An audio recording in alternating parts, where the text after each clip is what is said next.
Hi, Chandani. Hi, Ashna. Can you hear me? Yes. Oh, finally. Great. Hi, everyone, and welcome to Liana Trust's session on something that's going to be, I think you guys are going to find it really cool. How many of you here like snakes? Do you all like snakes? Yeah? So we have Chandani here from the Liana Forest Farm, and she's going to introduce you to some really fun friends of hers. She's going to let you get up close and personal with them and tell you all about them, okay? So Chandani, over to you. Thank you. Hi, everyone. Good afternoon. It's nice to meet all of you. I know that a lot of you have been locked down at home and not been able to go out and, see animals and do things like you usually do. And here, I'm at a place called the Liana Forest Farm, which is actually where I live. And we haven't had any children come here for months now because of the same reason, for the lockdown. So I've been missing meeting kids and, making them meet all our animals. So thank you all for coming out here today. Yeah, today we're going to be doing a session on snakes. And when you say the word snakes, usually the first thing that comes to mind is scary or slimy. I've heard some people say creepy or deadly Miss or Chantini? dangerous, right? I don't. Or cool. Yes. Miss Chantini? Sorry. Your Yes? internet is not good, I think. Oh, can you not hear me cannot or hear speak? her? No, I can hear you, but like you're freezing. Oh, I think your bandwidth's can a you bit see me low, now? Miss Chandani. I can Okay. see you, but I've just got both. you're like this and then like not moving. All right, so wait, I've just moved the dongle to a different point. It should work over here right now. All right. So guys, while we hear all these words about snakes, we don't often hear, people say that snakes are beautiful or shy or fragile or, endangered, which really is very true. So I want to show you some of my snake friends here so you can make up your own mind today. All right. The first one that I have, I hope you can all see me right now. Thumbs up if you can see me and the video is working fine. Yeah, okay, good. All right. All right, so I have a box over here and these boxes are only for snakes to travel from one point to another, okay? Do you have so when they come out of their enclosure, we put them in, move them around. We do have cobras, but this is not one. So everybody meet Ten. His name is Ten and he's a corn snake. All right. So Ten is a corn snake and corn snakes are basically not Indian. They're from basically the southern part of North America. Okay. And you find them in corn fields very often because they eat rats, which is where they got the name corn snake from. We all know that snakes are carnivorous, right? They don't eat corn or any other vegetable, really, only meat. Yeah, so this is 10, right? And when I hold 10, there's nothing that comes on my hand. He's not slimy because actually all reptiles, including snakes, have watertight skin. It's like a rain jacket, right? So they don't sweat. They don't have any slime or mucus or gunk or anything that comes out that could call them slimy and that could come onto your hands, right? 10 is, of course, not a venomous snake.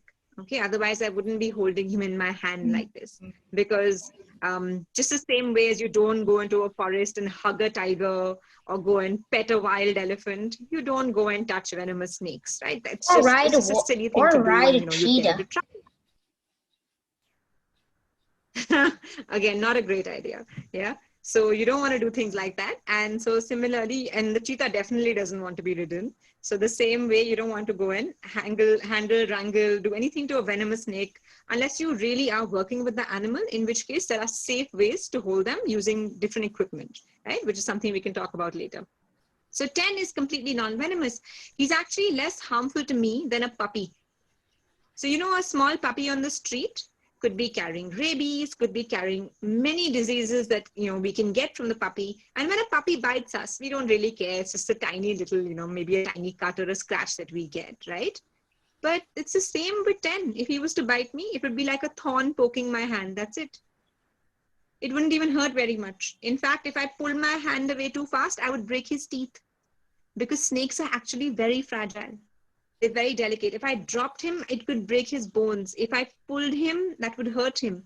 I never close my hand on a snake, actually. So if you look at my hand right now, he's just moving around calmly. He's not doing anything to me, right? He's just moving around in my hand.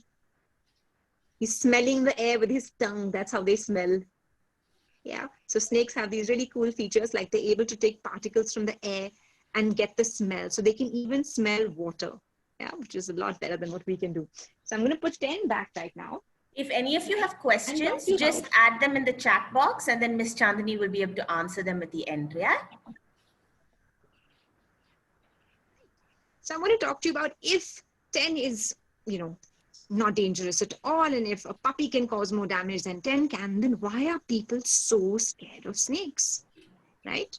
And the answer to that really is the fact that snakes, some snakes, not all, in fact, not most, right? Just a few snakes have evolved venom to hunt their prey. It's not usually something that they use for defense. Some spitters might spit venom towards the eyes of the predator, but usually snakes don't want to waste their venom on, you know, human beings or anything else that's coming to get them. It's really a way for them to hunt and catch their food. All right. So they've evolved venom to do that. I am going to show you a bunch of snakes. Yeah. So because they've evolved this venom, there was a time when people saw this tiny little snake, for example. All right. I'm going to show you one right now. I have over here a baby Russell's viper. All right. And so imagine something this size, something really, really, really small, bites a full-grown human being, a strong man or woman, right, who are in the peak of their health. And the person starts to just get extremely, extremely sick, extremely fast, gets big swellings, you know, their organs start to pack up, and they die pretty fast within a day, right? Now that was very scary and confused everybody. I mean, at that time, we didn't have enough technology and science to understand what was doing it. And when people saw that, so you can see, this is my baby Russell's viper. This is a finger, so you can see how small it is. Yeah, so it's a tiny little chap, and this tiny little chap can kill you with a bite. Yeah, so which is why people started to get so scared of snakes, because they saw it, and even though it's so beautiful, right, one little bite from this little guy could do this to a human being. Now you have these snakes in Chennai as well, where you guys are. They're quite common. This is called a Russell's viper, but you won't see them very often because they don't live usually in the places where we live. Okay, so they are commonly found in more agricultural areas, places where farmers live, and, you know, there's a lot of farming going on. So because of this little thing causing so much damage and people not understanding what was going on, they became a little superstitious. They started to come up with, oh, this creature has supernatural powers and it can kill you. In fact, where you guys are close to Chennai, there's a very common belief that a bronze-back tree snake, it's a particular kind of snake which has no venom and can do nothing to us. Yeah, that if it bites you, you have to set up a fake funeral, okay, for the person. So they actually do this because they feel the bronzeback tree snake bites you, and then it goes to watch and see when the person has died. And it'll wait and wait and wait till it sees the funeral and the person burning in the fire, and then it'll take out the venom and get it back into itself. I mean, of course, this is not true and it's silly, but people really do this. When a bronzeback tree snake bites them in Tamil Nadu, often they will make a fake funeral pyre and put a fake body on it, yeah, and burn this fake body and wait, you know, till it's fully burnt, and then they'll think, okay, now the person who's gotten bitten by the snake is fine because the snake has taken its venom back. Yeah. So these kind of silly beliefs have come up because there's such a blind fear of snakes because earlier we just didn't understand them well enough. We didn't know, that this venom was very strong, that very few snakes had it, that it was just a matter of being careful around these few venomous snakes.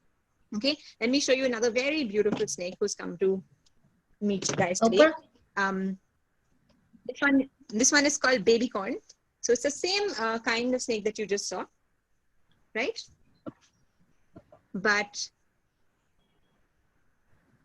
a different color. So you can see this one has bright orange markings, feeling a lot more active right now. Wow. Yeah.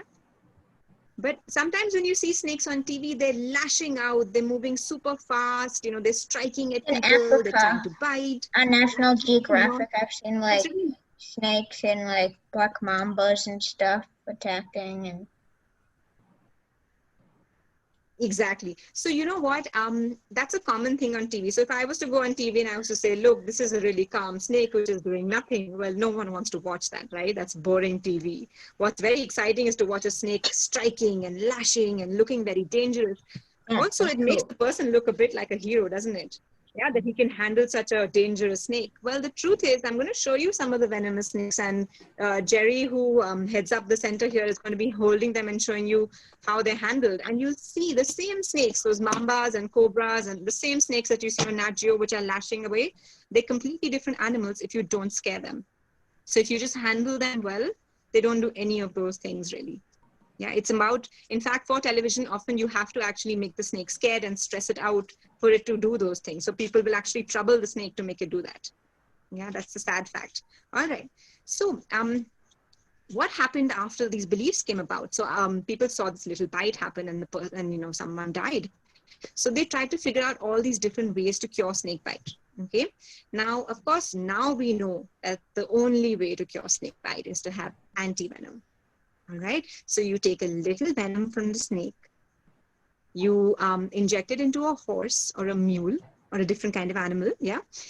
And then that horse or mule or animal will make antibodies to fight the venom. Okay. Those antibodies are taken from that animal and they are the anti-venom. They make the anti-venom that we give to snake bite patients. Okay. So in India, there are 4 kinds of snakes that are commonly found. And all the anti-venom, the 4 kinds of venomous snakes that usually cause most of the death through snake bite, we feel. And so those go into the anti-venom production. In fact, all the anti-venom production happens where you guys are, a little bit outside Chennai. Yeah. So the Irula co-op collects all the venom over there and they send it to anti-venom producers. Now, this is again a big problem because a snake where I live, a cobra where I live, might have different venom from a cobra where you live. Yeah. So we're finding this out only now that snakes have, different venom across the country, even the same kind of snake. So we need to make our anti-venom much better. And that's why we actually have a bunch of venomous snakes here.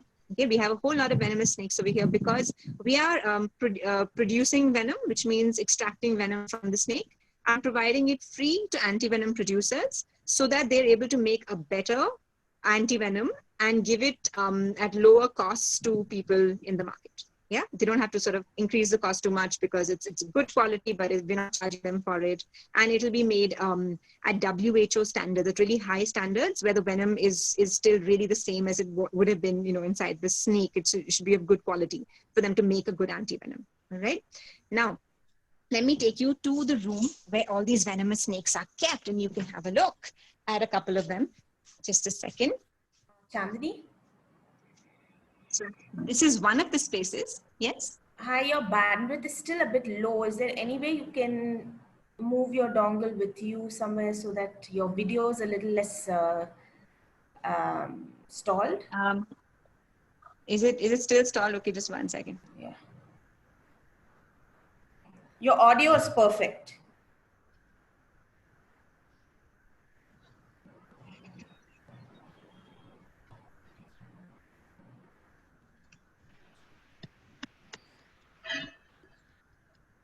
Can you see it better now? Is it better now? I think so. While just carry on, we'll figure it out as it goes. Yeah, sure. All right. Okay. All right, so the snake that Jerry is taking out right now from that enclosure is the cobra. He's going to bring it outside over here so we can see it clearly.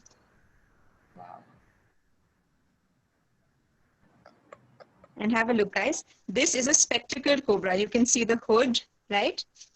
Those markings on the hood are what give it the name, spectacled cobra, because they look a bit like spectacles. And you can see it's already closed its hood. It's no longer even hooding up. It's not striking or lashing at all, but it's no longer even really hooding up. And that means it's not stressed out, right? So this is what a snake does when it's not particularly scared or not particularly stressed. Yeah. But of course, this would not look very impressive on television. And so therefore it would not make for great, TV shows. And that's why you don't have this kind of behavior really being shown very often. Yeah. The next one you're going to see is one of the larger Russell's vipers, right? Let me change this around while that guy is coming out. Okay. Your network bandwidth is a little low. So sorry, sweetheart, I couldn't connect from the device I wanted to, and I don't know why it's not working on this. Okay. Yeah, the screen is now blank, Chandani.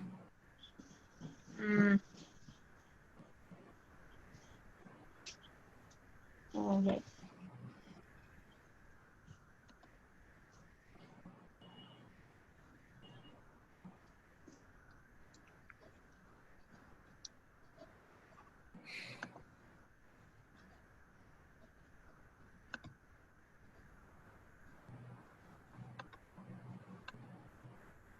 I think the link wasn't working on my laptop. What about now? Is this better? Yeah. Connection number 3 it is. Okay, Yes. great. All right, this is guys. perfect. So, okay, fantastic. All right. So, Jerry's taking out a Russell's viper right now, and we're going to see that in just a minute. Oh, here it comes. 1 second. Hold this, please.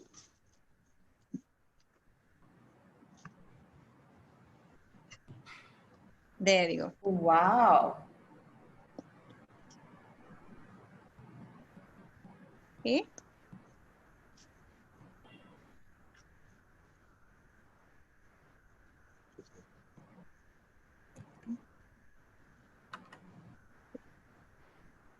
So you can see over here. So that tiny snake you saw, this is what it grows into. Ooh. Yeah, and this is probably one of the biggest problem snakes in the country. So this is the snake that people are most afraid of. This is the one that causes the most amount of damage and death in the country. And so we're actually studying these snakes by putting radio trackers in them, right? Transmitters into them, and then every day someone goes out around the villages over here, finding those snakes to understand more about them. So every day we see what they're doing. Are they moving around? Are they in one place? Are they hunting? What they're up to. So we get to know more about them and why people are getting bitten so much. Okay. Now, you would think that once, someone tried something silly like burning a fake funeral pyre or, other myths that are there, that they would realize this doesn't work and things would be okay. Well, here's the problem, everyone. So what happens is that most of the time, the bites, because most of the snakes in the country are not venomous, most of the bites that people get from snakes are also not venomous. You're on mute.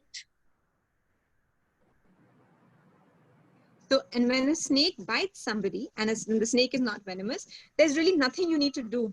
Yeah, if it's a very big snake like a python, you might need to get like a tetanus shot if you've got a big wound or something, something like that. But it's really nothing more than a small cut. So there's nothing you need to do.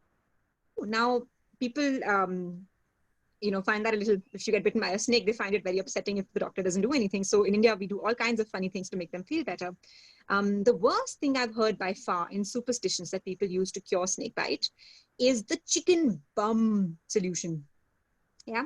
How many of you have spent a long time looking at a chicken's bum closely? Hands up.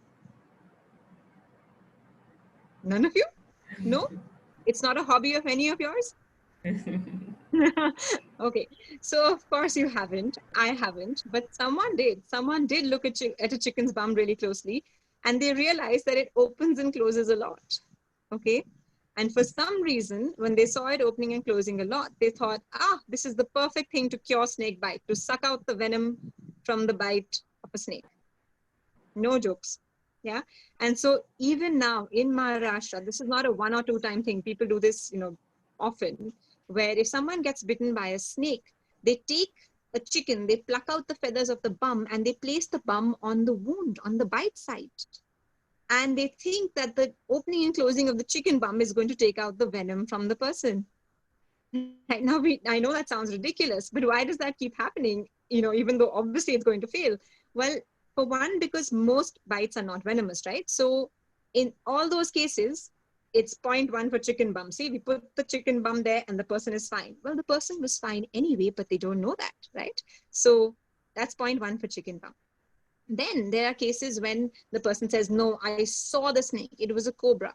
Well, that's also possible because snakes also do something called dry bites, where they will inject no venom into the person because they don't really want to waste venom on you and me. They can't eat us, right? And so it's a waste of their venom. They just want to get away. That's their only motive. So sometimes they'll just bite and won't put any venom at all. In that case, it's 0.2 for chicken bum because again, you put the chicken bum and no problems, right?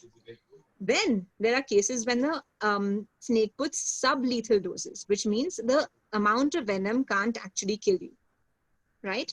And when that happens and you put the chicken bum, then the person gets away with, let's say, a swelling or, just a little bit of injury. And it's again 0.3 for chicken bum because, it saved the day. The person didn't die. Finally, there'll be, those few cases where there'll be a lethal dose of venom injected into the person. In that case, they'll say, oh, even the great chicken bum couldn't save this person. Yeah. And that's how these myths just carry on and on and on and on. And people keep doing this instead of going straight to the hospital and getting anti-venom, which is really the only solution in case of snake bite. There are a few things that you need to do, when you see a person who's got a bite, but they basically involve just taking off rings and watches so that, if there's a swelling, things don't get too tight and it doesn't become a problem later. You have to make sure that they're not panicking, that their heart isn't beating too fast, and so you have enough time to treat them. You need to keep them calm. Don't let them run around. Don't let them drink tea, coffee, those kind of things, right? And don't touch the wound. Those are the things to do, and just go to hospital. Really, that's the only solution. All right. And even the anti-venom can only be given in a hospital because the anti-venom itself is something that can actually kill people. Okay, so you can have a very bad allergic reaction to anti-venom. So it's not something that it's safe to carry around and just take it whenever you want. That's not how it works. You just have to get to hospital. We live very far from hospital and we work with snakes on a daily basis, but that's okay. We live 1 hour from hospital, and still if a person, in fact, we have had snake bite cases in the village here, and people have just been taken to Mysore calmly in a car. We get there in about an hour's time. We call the hospital beforehand, make sure they have the anti-venom ready, and the treatment happens and all's well. Yeah. So at the moment, the work we are doing is to try and make a better anti-venom, is to try and help and make this better anti-venom by producing this venom, and also to try and understand why there are so many bites happening by studying the behavior of the Russell's viper.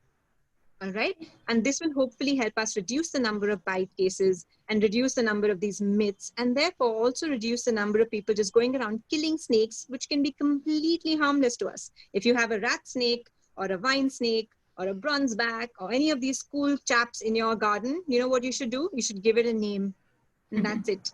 Yeah. There's nothing that it can do to you. All right, guys. I think we have a few minutes left. So if anyone has any questions, I'm happy to take them right now. Does anyone have any questions?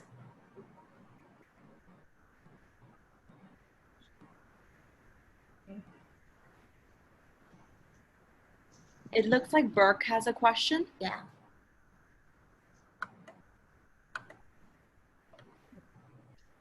Burke, you're on mute. Yeah, there you go. Go ahead, ask away. I saw a snake at my house. There's some snakes swim and go to land. Yes. So most snakes can swim. Yeah. Some of them spend a lot of time in water, like checkered keelbacks. There are some water snakes which spend a ton of time in the water, but even cobras, rat snakes, most snakes can swim. But it's cool that you got to see one swimming. That's nice. Someone wants to know how many types of snakes you have on your farm right now. Oh, that's a good question. I haven't done a count. We have some rescued pet trade snakes, so the corn snakes that you saw. Then we've got a baby anaconda. We've got a python. We've got 9 species of snakes on our farm captive that we have in enclosures. We also have how many wild? 15 wild species of snakes that are just around, and sometimes we get to see them. Sometimes we go looking and maybe find them if we're lucky, which is really nice. Okay, amazing. Somebody wanted to know how long the corn snake that you showed in the beginning is. It's about 4 feet. Yeah. So Rayan? Do you have any king cobras that are like 16 feet? So we don't at the moment have any king cobras, but we are planning to keep 4 king cobras initially for this snake bite work, because currently there's no anti-venom for king cobras in India. So that's something we're going to work on. We're going to put that into the anti-venom sampling, and so we are going to be extracting venom from them and keeping 4 of them here. We've got the setup now ready, and we'll go and get them quite soon. While the next person is asking the question, I'm just going to keep showing you. Wow. Rayan, you want to ask your question? This is a... Can you show us the anaconda? I can try, yes. This is a green tree python. Oh. Wow. Yeah. Isn't he beautiful, guys?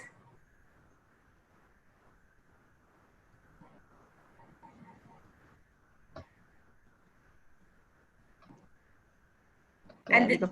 Okay. All right, sorry, go ahead. Someone wanted to know, are they completely harmless? Is what completely harmless? The green python.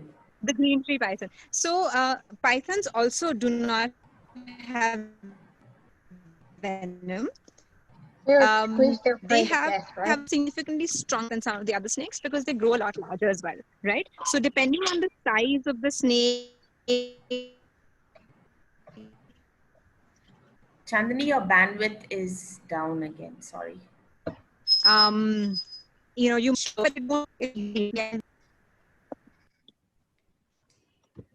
yeah, not a problem. Oh, sorry. 1 second.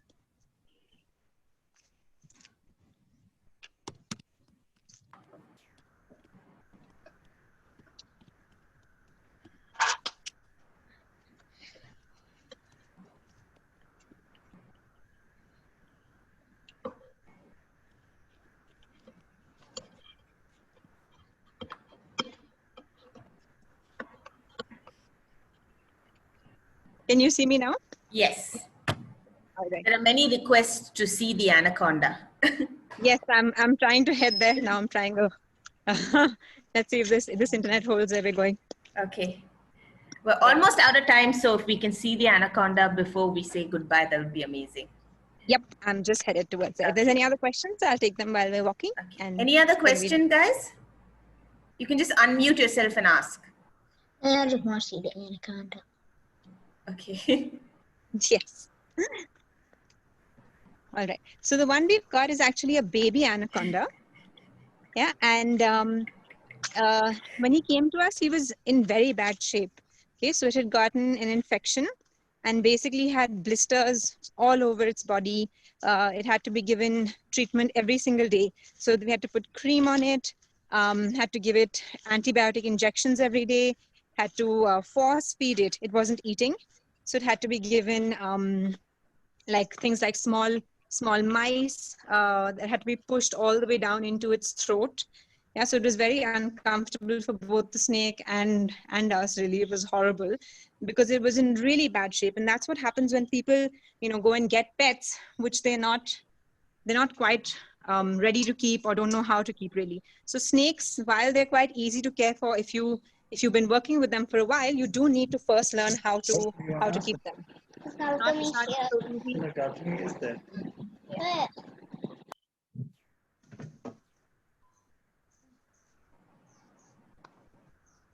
All right. So I'm taking him out of his enclosure now.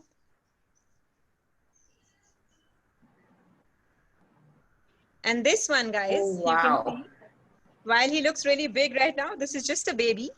Okay, so the largest snake species in the world. How big could he get, Chandni? He can, so they rarely grow to their full, to like the really large size, which is, over 20 feet. The largest ever was 27 feet. Yeah. But they very rarely get to that size. They get to more sort of closer to 15, 20 feet. Okay. And what do you feed him? So this one eats rats. Oh. Yeah, very stinky poop. Okay, that was amazing. I'm so sorry, but we have to wrap up now because we're out of time. But this was amazing. Guys, did you enjoy yourselves? Yes. Okay, you can unmute yourself and say bye to Miss Chandni right now. Bye. Bye, Miss Chandni. Bye. Thank you. Thank you, Miss Chandni. This was amazing. Thank you so My much. pleasure. Bye, Thank all you. of you. Bye-bye.